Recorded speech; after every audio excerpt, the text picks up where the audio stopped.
नमस्कार। इस वक्त हम मौजूद हैं जंतर मंतर पर सीजेपी के प्रोटेस्ट में। हमारी बात अभी भैया से हुई, इनकी बातों में काफ़ी इंटरेस्ट आया मुझे। इनसे बाकी और बातें करते हैं आपके साथ। ठीक है भैया, अभी हम मीडिया के बारे में बात कर रहे थे कि मीडिया की ऐसी क्या मजबूरी है जो सरकार के तलवे चाट रही है। देखिए, हर व्यक्ति सुविधा की ओर बढ़ सकता है। जैसे कि आप आज़ादी से पहले देखें या वर्तमान में देखें, आज़ादी के टाइम पर क्या था, गांधी जी बहुत पैसे वाले व्यक्ति थे। अभिजीत भाई अमेरिका पढ़ रहे थे, अगर वो अमेरिका पढ़ाई कर रहे हैं, वो वेल सेटल थे ना, वेल सेटल थे वो। उनको क्या आवश्यकता थी यहाँ पर आने की? उन्होंने अपनी जिम्मेदारी को समझा। वो अमेरिका में कुछ तो कर ही रहे होंगे, उनका यहाँ पर आने से कुछ नुकसान तो हो ही रहा होगा उस चीज़ का जो अमेरिका में कर रहे हैं। उनके घर वालों ने भी तो कहा ही होगा कि बेटा तुम अमेरिका यहाँ क्यों फंस गए, इस चक्कर में आ गए। लेकिन उन्होंने क्या, उन्होंने अपनी जिम्मेदारी को समझा। उन्होंने कहा कि मैंने आवाज़ उठाई है तो मुझे आगे आना ही पड़ेगा, और वो वहाँ से अपना काम छोड़ के आए और यहाँ पर हम लोग तो कर ही रहे हैं और यहाँ पर बैठे हुए हैं दिन रात हमारे साथ। क्यों बैठे हुए हैं? क्योंकि उन्होंने अपनी जिम्मेदारी समझी। मैं ये कहना चाहता हूँ मीडिया से कि मीडिया लोकतंत्र का चौथा स्तंभ है। हम डायरेक्ट मोदी से सवाल नहीं पूछ सकते, हम डायरेक्ट प्रधानमंत्री नहीं पूछ सकते, हम संसद में नहीं जाते हैं। मीडिया को हर जगह जाने का अधिकार है। मीडिया जाती है, मीडिया नारद का काम कर रही है कि हमारी बात सुने, निष्पक्ष सुने और उनकी सुने हमको बताए।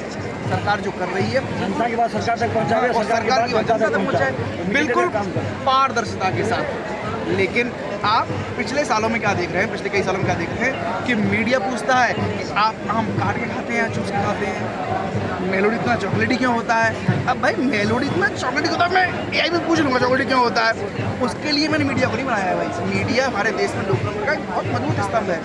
अगर मीडिया चॉकलेटी होने का काम करेगा तो फिर मैं और चीज़ों को, हमारे देश की सरकार को मैं कैसे समझूंगा कि सरकार अच्छा काम कर रही है, बुरा काम कर रही है?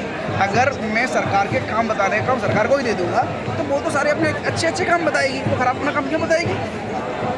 एक आप बात सोचिए ना, वो अपना खराब काम क्यों बताएगी? वो अगर जैसे कि आप देख रहे हैं कि पेट्रोल इतना महंगा कर दिया, किसी भी बीजेपी के नेता ने कहा कि पेट्रोल महंगा हो गया, जबकि आप उसमें E20 और E85 लेके आ रहे हैं एथेनॉल 30%। आपने एथेनॉल मिला दिया लेकिन रेट तो कम नहीं किया, रेट तो आपने कम नहीं किया। किसी भी बीजेपी के नेता को नहीं लग रहा है बेकार वो। हमारा पैसा रुपया 96 पहुँच गया, 70 का 46 हुआ करता था, 96 पहुँच गया। निर्मला जी कहती हैं कर नहीं रुपया मजबूत है, अब भाई उनको 96 का मजबूत लग रहा है। जब मनमोहन सिंह सरकार थी सिलेंडर 400 का था, उन्होंने 425 का कर दिया था इसी जंतर मंतर पर।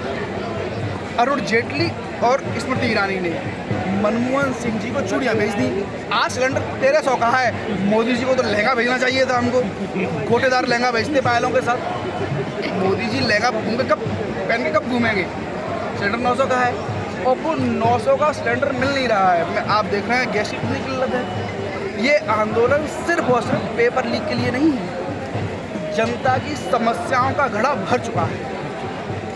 स्टूडेंट्स के पास समस्या है, बेरोजगार व्यक्ति उसके पास समस्या है, बुजुर्ग व्यक्ति उसके पास समस्या है। और नहीं तमाम जैसे मीडिया वाले पूछ रहे थे कि मैं मुझसे पूछा कि उम्र कितनी है कि 28 हो, क्या करते हैं? मैंने बेरोजगार पढ़ाई कर रहा हूँ।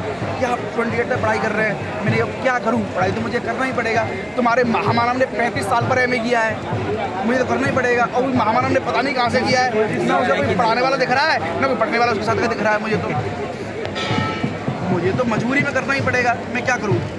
तो इसकी मैं कहना चाहूँगा पीछे जितने भी लोग खड़े हैं, और ये कॉकरोच जनता पार्टी किसी भी राजनीतिक पार्टी का नाम नहीं है, जनता के आक्रोश का नाम है।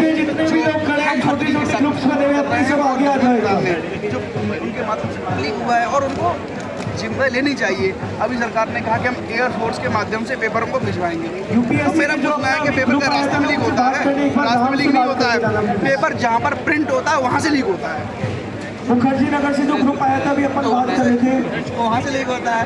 तो एयरफोर्स लेके भी आएगी, टेलीग्राम को ट्रांसपोर्ट से पीछे जितने भी लोग खड़े हैं, एक बात बोलना चाहूँगा, अलग अलग ग्रुप बने हैं, उनकी रिसर्च आगे आ जाए। हिंदू मुस्लिम चलाएंगे तो उनकी 55 से थोड़ा सा कैंडल्स का ध्यान रखेंगे सब लोग। बाकी बीजेपी कांग्रेस का तो 35-40% फंसा जाती है, बाकी 1-2% पैसे आ जाती है। तो इसमें कहीं पीछे वाले लोग आगे आ जाओ सब लोग। पब्लिक का रोल नहीं है कि पब्लिक को वही इंटरेस्टिंग लग रहा है देखने। नहीं, ऐसा है, मैं कह रहा हूँ कि मैंने कुछ देर पहले कहा था कि मीडिया सिर्फ टीआरपी के लिए काम करती है, जिम्मेदारी के लिए, ये मीडिया तय कर ले। अगर वो सिर्फ टीआरपी के लिए काम करती है तो मैं उनसे बिल्कुल नहीं कहूँगा। फिर तो मैं कह रहा हूँ कि मीडिया अपने चैनल पर मुजरा दिखाए, वो लोग ज़्यादा देखेंगे। फिर न्यूज़ को चला के वो मुजरा दिखाए, लोग ज़्यादा देखेंगे। अगर वो टीआरपी के लिए काम कर रहे हैं तो मीडिया को टीआरपी के लिए नहीं, जिम्मेदारी के लिए काम करना चाहिए। बिल्कुल। मतलब टीआरपी कह रहे हैं जो अधिक लोग देखने वाले हैं, उनको कितने व्यूज़ बढ़ रहे हैं, वो चीज़। मतलब एक तबका समाज में ऐसा भी है जो सरकार कुछ भी स्टेप ले, सही ले या गलत ले, उन्हें सही ही दिखेगा। एक है अगर पेट्रोल का रेट बढ़ा है तो वो बोलेंगे स्टेप, दूसरे बोल देते हैं अगर 100 की जगह 150 हो जाए, 250 हो जाए, 1000 हो जाए तब ले ही लेंगे, वो उसको जस्टिफाई करने लग जाते हैं। तो आप उनके लिए क्या बोलना चाहेंगे? मैं उनके लिए बोलना चाहूँगा कि देखो, हमारे जो आप वैदिक काल से ले लीजिए, समाज में इसी भारत में इसी विश्व में देवता भी रहे, राक्षस भी रहे। जब महाभारत था तो दुर्योधन की तरफ 11 चौकड़ी सेना थी और कृष्ण की तरफ 7 चौकड़ी। तो सबको पता है राक्षसों की संख्या बढ़ जाएगी तो आंदोलन होगा। शूज थोड़ा सा ले लीजिए, थोड़ा सा उधर हो जाइए शूज के। ठीक है, कोई बात नहीं। इधर आ जाइए।